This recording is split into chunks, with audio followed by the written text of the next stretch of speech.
Dobar dan, ja sam Ogi Men i danas ću vam preporučiti nekoliko igrica. Evo, nisam brojao po mjestu, nego sam ih samo tražio.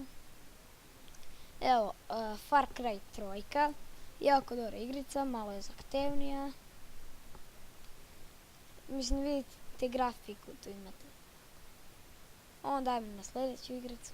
Minecraft, kao što svi znate, mnogo dobra igrica i ko nije igrao, preporučio bih vam odmah. Jako je zanimljivo, bežite od zombija, pravite kuću, preživljavate. Mislim, grafika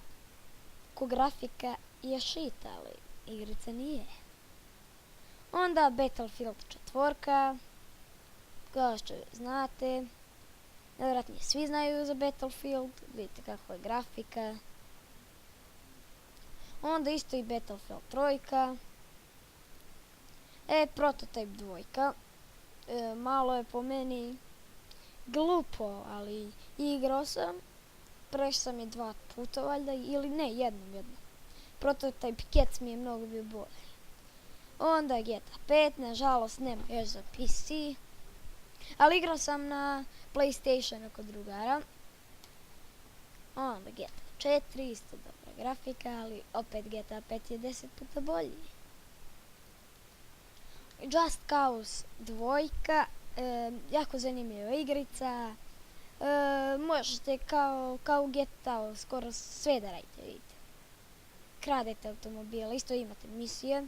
Onda Mortal Kombat 9, Complete Edition. Jako mi se sviđa. Nemam šta da kažem, grafika je ekstra. Onda Assassin's Creed 4. Nije mi se mnogo svidjela. Igrao sam je kod brata, zato i nisam htio da je skinem na komp. Ali nevjerojatnije, vi biste se napalili, većina. Meni je najbolja 2 bila.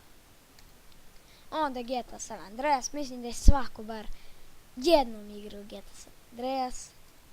PES 2013.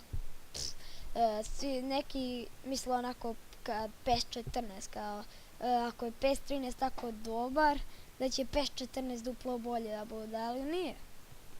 PES 14 je po meni shit, skinuo sam ga i shit, i opet shit. Legendarni PES, PES 6, i ovo ako neko nije igrao onda stvarno. I za kraj NBA 2K14, naravno nije ovakva grafika, jeste samo na PlayStationu. Za PC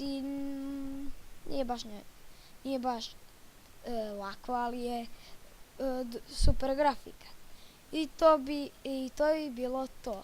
Vidimo se u sljedećem klipu. Ćao!